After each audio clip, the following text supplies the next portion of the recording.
This lecture is on decline of Mughal Empire. This is part of your section 1 syllabus of history exam. Mughal empire जो 1526 में बाबर से शुरू हुआ था, वो इवेंचुअली 1858 में बहादुर शाह जफर पर एंड हुआ. Bahadur Shah Zafar was basically the last Mughal empire. Officially वो लास्ट मुगल एम्पायर थे. 1858 में पे सारी पावर ट्रांसफर हो गई थी ब्रिटिश के पास. पर जो डिक्लाइन है वो 1707 औरंगजेब के इंतकाल के बाद से शुरू हो गया था. औरंगजेब की क्या पॉलिसीज थी, उसने भी मुगल एम्पायर को डिक्लाइन की तरफ लेकर गई. और औरंगजेब के तो मरने के बाद फिर मुगल एम्पायर बड़ा वीक हो गया, उसकी एडमिनिस्ट्रेशन वीक हो गई, उसकी आर्मी वीक हो गई, और ब्रिटिश की इन्वॉल्वमेंट इतनी हो गई कि इवेंचुअली 1858 में वो प्रॉपरली एंड हो गया. मुगल एम्पायर पर आपके कोई और क्वेश्चंस नहीं आते, सिर्फ आपके सिलेबस में है डिक्लाइन, कि मुगल एम्पायर डिक्लाइन कैसे हुआ. ये हमें रीजंस पता होने चाहिए. रीजंस पर कॉमनली आस्क्ड क्वेश्चन होता है. डिक्लाइन ऑफ मुगल एम्पायर के रीजंस पर एग्जाम में क्वेश्चन पूछता है. 7 मार्कर भी, 14 मार्कर भी, और सेवरल 4 मार्कर्स भी पूछते हैं. तो रीजंस कौन से थे ये अभी हम देखते हैं. सबसे पहला रीजन था सक्सेशन डिस्प्यूट. दूसरा है वीक एडमिनिस्ट्रेशन. तीसरा है लोकल और फॉरेन इन्वेडर्स. मराठन एम्पायर जो आपका बन रहा था, शिवाजी भोसले ने बनाया था. इसके बाद फॉरेन इन्वेडर्स में आपके दो इन्वेडर्स आते हैं, एक नादिर शाह आता है और एक अहमद शाह अब्दाली. तीसरी औरंगजेब की पॉलिसीज. औरंगजेब की पॉलिसीज खुद इतनी बेकार थी कि वो उन्होंने उन पॉलिसीज ने एक रिजेंटमेंट पैदा कर दिया था within the empire. Empire के लोग उससे उन पॉलिसीज से खुश नहीं थे. इससे एम्पायर और वीक होता जा रहा था. फिर प्लेजर सीकिंग. और लास्ट जो सबसे मेजर रीजन है वो है अराइवल ऑफ ईआईसी. ईआईसी ने ही last nail in the coffin डाली, और फिर आपका मुगल एम्पायर ईआईसी की वजह से खत्म हुआ. सबसे इंपॉर्टेंट रीजन है अराइवल ऑफ ईआईसी. ठीक है, अब हम एक एक करके इन सबको डिस्कस करेंगे. मुगल एम्पायर शुरू 1526 से और बाबर से, और एंड हुआ था बहादुर शाह जफर पर 7 पर. हम हमारे लिए जो इम्पोर्टेंट जो मुगल रूलर्स हैं वो सिर्फ ये 6 हैं. सिलेबस में तो इन 6 के बारे में आपको कुछ नहीं पता होना चाहिए, सिर्फ औरंगजेब की पॉलिसीज के बारे में पता हो, क्योंकि उनकी उन पॉलिसीज की वजह से आपका मुगल एम्पायर डिक्लाइन हुआ. The Mughal Empire, which had been strong rulers like Akbar, Jahangir, Shah Jahan, and Aurangzeb, began to decline after the early 18th century.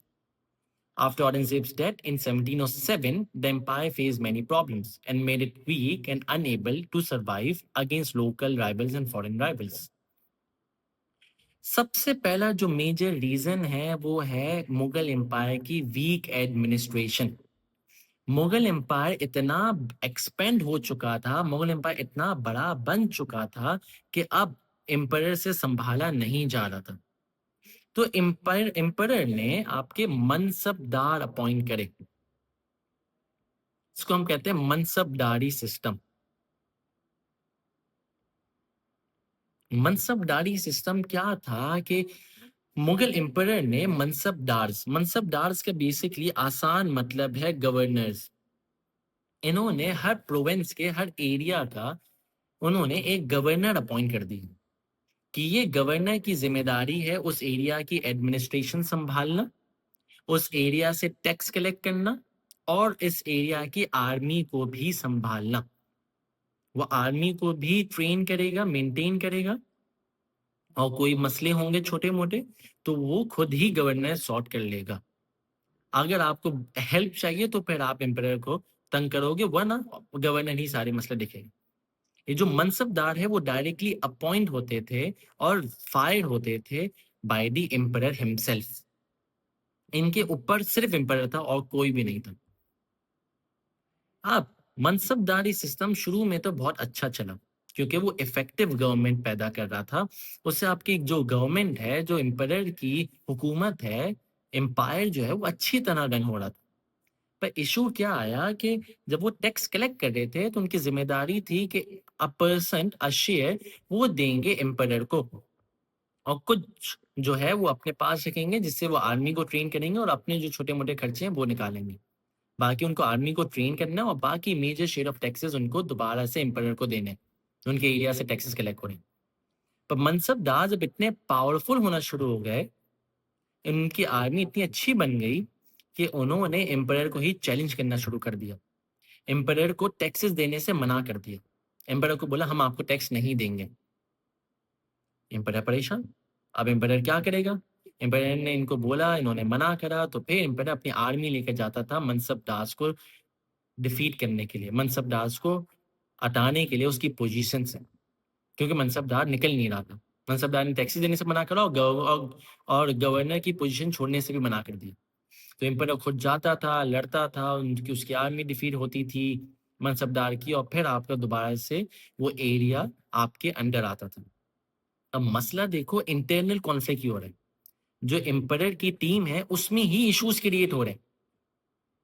One of the main reasons for decline of the weakness in administration, the Mansabdari system, which had been introduced by Akbar to organize the army and collect revenue, became corrupt over time.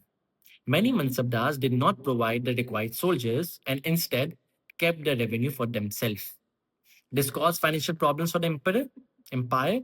In addition, local governor थे मनसबदार से, वो इतने powerful हो गए और independently act करना शुरू हो गया कि उन्होंने एम्परर को बोला कि आप फारिग हो जाएं, हम आपकी बात ही नहीं सुनेंगे, क्योंकि अब हम इस एरिया में दादा हैं, अब हम इस एरिया को रूल करते हैं, आप नहीं करते, आपको तो पता ही नहीं इस एरिया के बारे में, हमें पता है, लोग हमें पसंद करते हैं, तो अब से ये एरिया मेरा। और मुगल एम्पायर बैठा रहे साइड पर। तो ये इंटरनल वीकनेस पैदा हो रही थी, इसी वजह से मुगल एम्पायर वीक हो रहा है। दूसरा पॉइंट जो था वो था सक्सेशन डिस्प्यूट का। सक्सेशन का मतलब होता है जो आपका नेक्स्ट आने वाला बंदा। मुगल एम्पायर का कोई ऑब्वियसली सेट रूल नहीं था कि एक किंग के बाद, एक बादशाह के बाद उसका सबसे बड़ा बेटा ही रूलर बनेगा, एम्परर बनेगा, ऐसा कोई रूल नहीं था। वरना अगर ऐसा रूल होता तो सारे प्रॉब्लम्स सॉल्व हो जाते हैं, प्रॉब्लम्स क्रिएट ही नहीं होते जितने आपके प्रॉब्लम्स अभी क्रिएट हो रहे थे कि एल्डेस्ट सन बनेगा या यंगर सन बनेगा। अब इशू क्या आ रहा है कि सक्सेशन डिस्प्यूट में अब शाहजहां के 4 बेटे थे। अब 4 बेटों में से जो औरंगजेब था, उसने अपने 3 भाइयों को कत्ल कर दिया, मार दिया, और खुद बन गया मुगल एम्परर। अब इससे इशू ये है कि जब औरंगजेब जंग कर रहे हैं अपने भाइयों से, तो मुगल ट्रेजरी से सारे भाई पैसे भी ड्रॉ कर रहे हैं। अब मुगल ट्रेजरी कमजोर हो रही है, उसमें पैसे खत्म हो रहे हैं, और दोनों चारों भाइयों के पास आर्मी किसकी है? मुगल एम्पायर की। अब आर्मी भी वीक हो रही है, इंटरनल आर्मी में ही क्लैशेस आ रहे हैं, कॉन्फ्लिक्ट्स आ रहे हैं। Another cause was the issue of the succession dispute.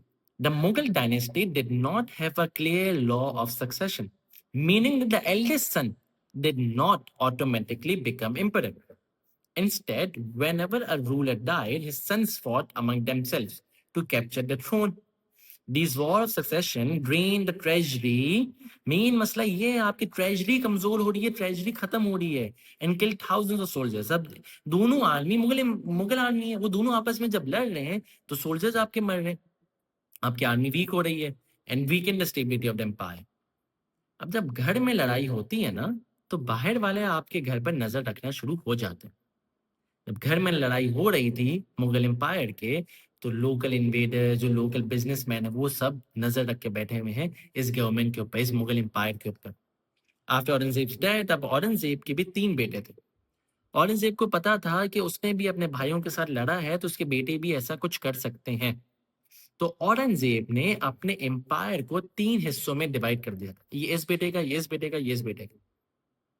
पर मसला तो होगा, मसला तो खून में ही है।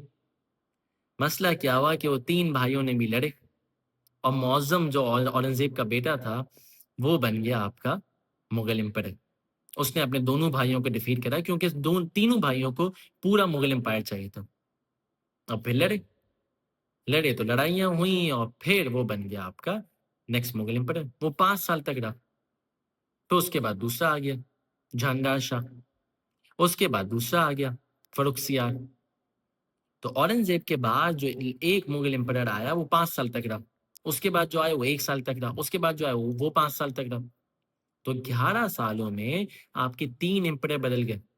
और औरंगजेब, अगर मैं औरंगजेब के बनाऊं तो औरंगजेब 1658 में आया था और 1707 में मरा तो वो गया।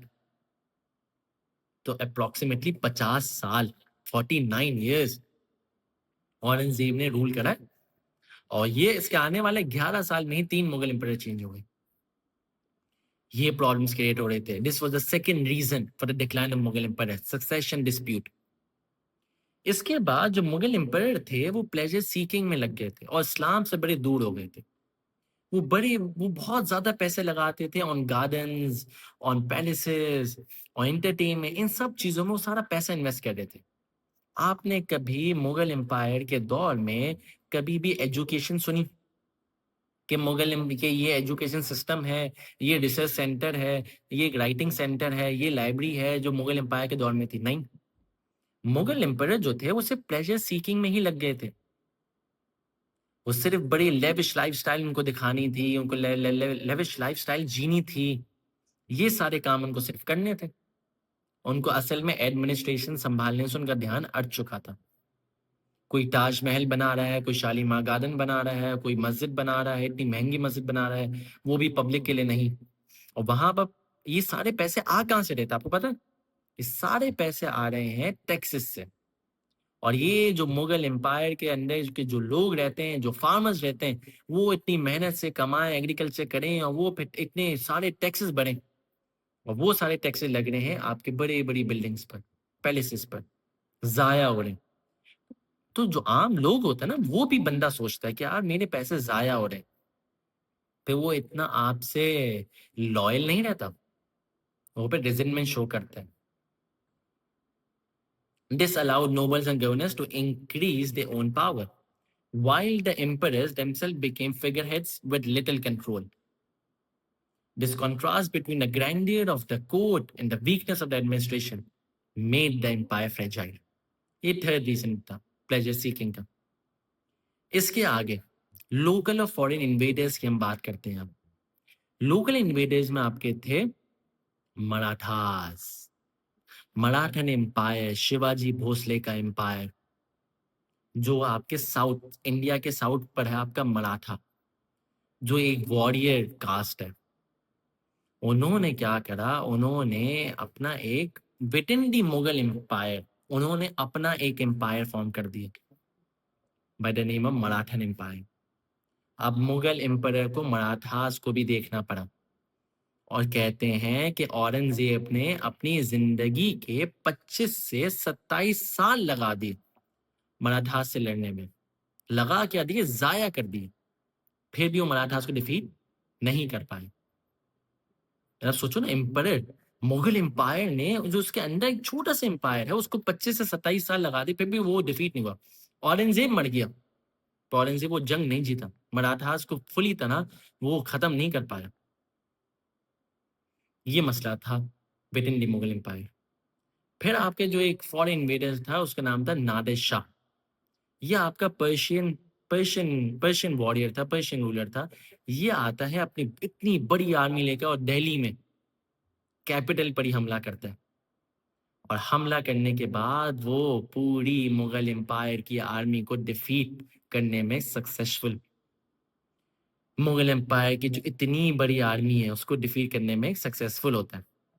और मुगल एम्पायर की जो सबसे फेमस चीज, पीकॉक थ्रोन, कोहिनूर, ये दोनों नादिर शाह अपने साथ ले जाते हैं। मतलब सोचो, पीकॉक थ्रोन जो मुगल एम्पायर का एक सिंबल था कि वो कितने अमीर हैं। एक तो प्लेजर सिक्किम में ही पीकॉक थ्रोन भी आप लिख सकते हो कि पीकॉक थ्रोन जैसी इतनी महंगी चीज इन्होंने बना दी।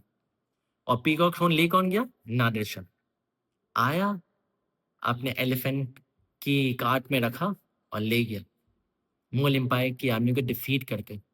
अब मुगल एम्पायर की आर्मी कुछ भी नहीं कर पाई। तो फॉरेन इन्वेडर्स भी अब आपके यहाँ आंख डाल के बैठे हुए नहीं है, अब तो उन्होंने हमले शुरू कर दिए।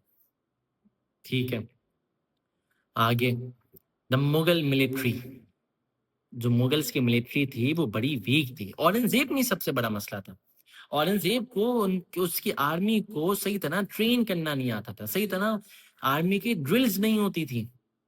जो आर्मी थी वो मॉडर्न वेपन्स यूज करना नहीं आते थे उनको, ना उनके पास कभी मॉडर्न वेपन्स थे, ना उनको इंट्रोड्यूस करवाए गए। On the other hand British ला रहा है गन्स, फायर आर्म्स ला रहा है। और अभी तक मुगल्स किस पर है? हाथी पर है, घोड़े पर है, एरोस पर है, तलवार पर है। वहां पर जो जो फॉरेन फॉरेन जो मिलिट्री है वो बड़ी एडवांस हो चुकी है। वो गन पाउडर इंट्रोड्यूस करा चुके हैं, फायर आर्म्स ला चुके हैं। तो आर्मी बड़ी मुगल एम्पायर की वीक थी। औरंगजेब भी मिलिट्री रूलर था, पर उसको मिलिट्री सही तरह ट्रेन करना नहीं आई। और जो ब्रिटिश है वो तो समंदर से भी एक्सपर्ट थे। वो उनकी समंदर की भी आर्मी अलग से थी और बड़ी अच्छी थी। और मुगल्स को तो कभी समंदर में लड़ना ही नहीं आया। मुगल तो सिर्फ लैंड के ही एक्सपर्ट थे, और वो अब वीक हो चुके हैं। Aurangzeb policy, the Mughal military was also outdated compared to other powers. While European armies were using modern artillery and firearms, the Mughal forces still relied on elephants, cavalry, and old-fashioned weapons. Their training and discipline were poor, and many nobles supported private armies that were loyal to them than to the emperor. This meant that the Mughal army was not capable of defending the empire efficiently. यह हमारा Mughal empire की week army का reason हुआ। अब हम पढ़ रहे हैं औरंगजेब की पॉलिसीज। औरंगजेब की पॉलिसीज को अभी हम यहाँ पर रोकते हैं, क्योंकि हम इसके बाद औरंगजेब की पॉलिसीज को और डीपली डिस्कस करेंगे। अब जो हमारा लास्ट और सबसे मेजर रीजन वो है arrival of EIC. EIC is basically east India company, जो 1600s में आई थी इंडिया में, सिर्फ अपना कारोबार करने के लिए, अपनी ट्रेडिंग पर्पजेस के लिए आई थी। वो एज अ ट्रेडर काम करते थे। यहाँ पर आए, उन्होंने देखा कि यहाँ पर पोर्चुगीज भी हैं, फ्रेंच भी हैं, डच हैं, ये सारे लोग हैं, तो हम क्यों ना काम करें यहाँ पर। हम भी ट्रेडिंग करते हैं। हम भी इंडिया में आते हैं, कॉटन की ट्रेड करेंगे, इंडिगो की करेंगे, स्पाइसेस की करेंगे, ये सब की हम भी ट्रेड करेंगे। तो EIC as a private trading company, और यहाँ पर उसने बिजनेस करना शुरू करा। और बिजनेस करते करते अब वो इतनी बड़ी हो गई कि उसने अपनी सिपॉइज बनाना शुरू कर दी। हिंदी में जैसे अल्फाज है सिपाही, सिपाही का ब्रिटिश ने कर दिया सिपॉय। तो ब्रिटिश ने अपनी आर्मी बनाना शुरू कर दी, सिपॉइज की आर्मी।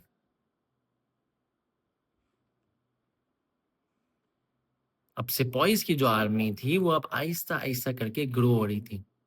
इनकी आर्मी ग्रो हो रही है और मुगल एम्पायर वीक होता जा रहा है, मुगल एम्पायर डिक्लाइन की तरफ है।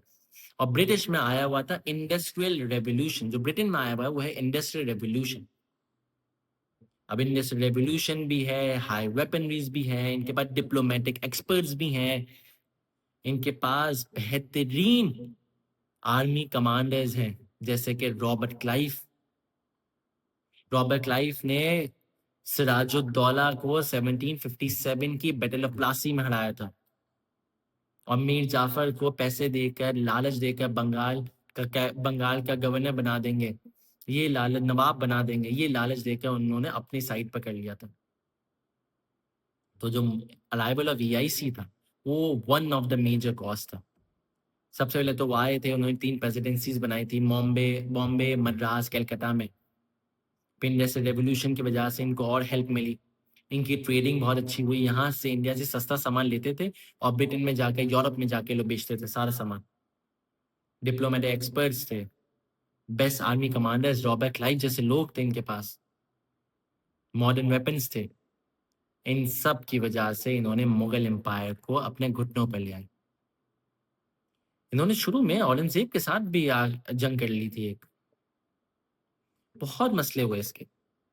और 1700 से 1750s के बाद से जो ईआईसी थी वो पावरफुल हुई, और फिर ईआईसी पास पूरा सब कॉन्टिनेंट का ऑफिशियली कंट्रोल आ गया था 1858, जब ब्रिटिश क्राउन इंट्रोड्यूस हो गई थी इलाहाबाद प्रोक्लेमेशन में। After the war of independence Allahabad proclamation आई और क्वीन एलिजाबेथ इन्वॉल्व हो गई थी, ब्रिटिश गवर्नमेंट इन्वॉल्व हो गई थी, क्राउन इन्वॉल्व हो गया था।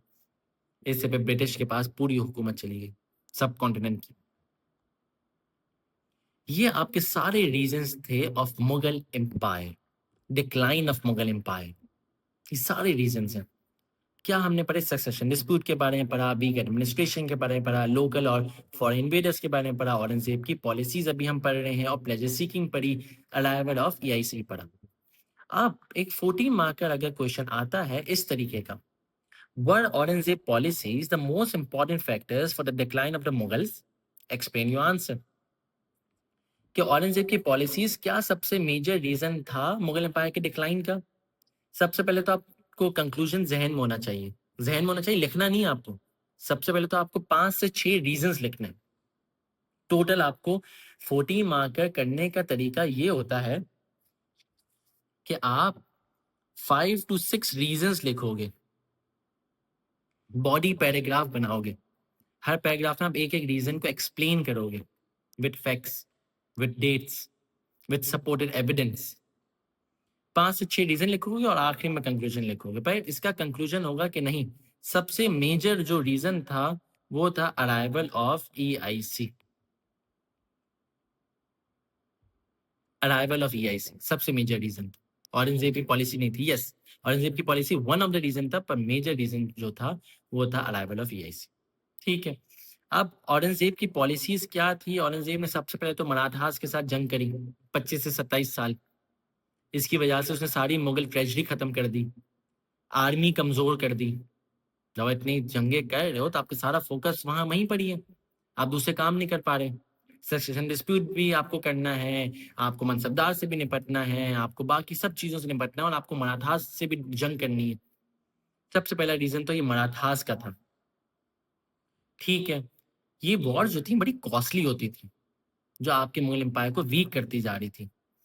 फिर जो औरंगजेब की पॉलिसी थी आर्मी की थी, वो भी ना बताइए, आर्मी को सही तरीके से ट्रेन नहीं करता था, वो हमने डिस्कस कर ली। फिर इसकी जो थी एक पॉलिसी जिजिया टैक्स, जिजिया टैक्स औरंगजेब ने री इंट्रोड्यूस करा दिया।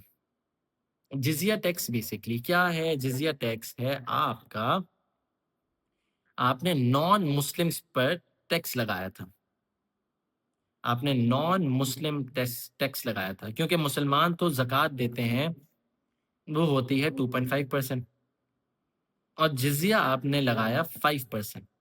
और नॉन मुस्लिम्स, जो नॉन मुस्लिम आपकी एम्पायर के विद इन द बाउंड्री रह रहे हैं, वो आपको देंगे जिजिया टैक्स। आप देखें, जिजिया टैक्स लगा दिया, इससे हिंदू पॉपुलेशन मराठा जो भी नॉन मुस्लिम आपके मुगल एम्पायर में रहते थे वो नाराज हो गए, वो अब गुस्सा हो गए औरंगजेब से। अब जो पब्लिक है वो खुश नहीं रही, अब वो यूनाइट नहीं है, वो अब वो लॉयल नहीं है एम्पायर से। फिर औरंगजेब ने क्या करा, कुछ मंदिर तोड़ दिए, कुछ टेम्पल्स डिस्ट्रॉय कर दिए, इससे भी हिंदूज नाराज हो गए। सती, जो एक ट्रेडिशनल हिंदू प्रैक्टिस है जिसमें विडो आग में अपनी अपने डेड हस्बैंड के साथ जल जाती है, अपने डेड हस्बैंड की चिता के साथ जलती है, वो हिंदू का एक कस्टम है, एक ट्रेडिशन है सती का, वो भी बैन कर दिया औरंगजेब ने। तो हिंदू का कस्टम है, ये सही है गलत, उसमें हम कोई बहस नहीं करेंगे। पर जब भी आप एक ट्रेडिशन को बैन कर रहे हो तो मसला यही है कि आपके जो लोग हैं वो नाराज हो रहे हैं, इससे जो आपका सपोर्ट है वो कम हो रहा है। तो अगर ऐसा सवाल आया कि औरंगजेब की पॉलिसीज क्या सबसे मेजर फैक्टर थी, तो सबसे पहले तो जो आपके क्वेश्चन में लिखा हुआ है ना, जो आपके क्वेश्चन में रीजन है, ये सारे 14 मार्कर का मैं आपको जवाब देने का तरीका बता रहा हूँ। जो क्वेश्चन में सबसे पहला रीजन, जो क्वेश्चन में रीजन लिखा है वो सबसे पहले पैराग्राफ में आप लिखोगे, उनमें सबसे पहले पैराग्राफ में लिख दिया सारी औरंगजेब की पॉलिसीज जिनकी वजह से मुगल एम्पायर डिक्लाइन हुआ। उसके बाद आप लिखोगे 4 से 5 अदर रीजंस, 4 से 5 अदर बॉडी पैराग्राफ। ये क्या लिखोगे? ये जो ऊपर हमने पढ़े, इसमें से कोई से भी 4 से 5 पैराग्राफ लिख दो आप। ये लिख दो, पे आखिर में कंक्लूजन लिख दो। कंक्लूजन क्या लिखोगे कि नहीं, औरंगजेब की policy one of the reason था, पर इंपॉर्टेंट रीजन नहीं था। इंपॉर्टेंट रीजन था अराइवल ऑफ ईआईसी, ईआईसी का आना। क्योंकि अगर ईआईसी नहीं आती तो शायद डामाडोल कर चलते रहते, मुगल एम्पायर कॉन्ट्रैक्ट हो जाता, कम हो जाता, पर खत्म शायद ना होता। पर ईआईसी की वजह से पूरा खत्म हो गया। तो कंक्लूजन में तो आप डिसएग्री करोगे विद द गिवन स्टेटमेंट। समझ में आया? 40 मार्क का कैसे करना है? सबसे पहले जो रीजन क्वेश्चन में लिखा हुआ है वो आप सबसे पहले लिखोगे फर्स्ट बॉडी पैराग्राफ में, इसके बाद आप 4 से 5 अदर रीजंस लिखोगे और कंक्लूजन लिख दिया तो आपको फिर फुल मार्क्स मिल सकते हैं। ये अच्छा फॉर्मेट होता है 14 मार्कर का करने का। मुगल एम्पायर डिक्लाइन के रीजंस आज हमने देखे और बाकी सारी हमने चीजें देखी।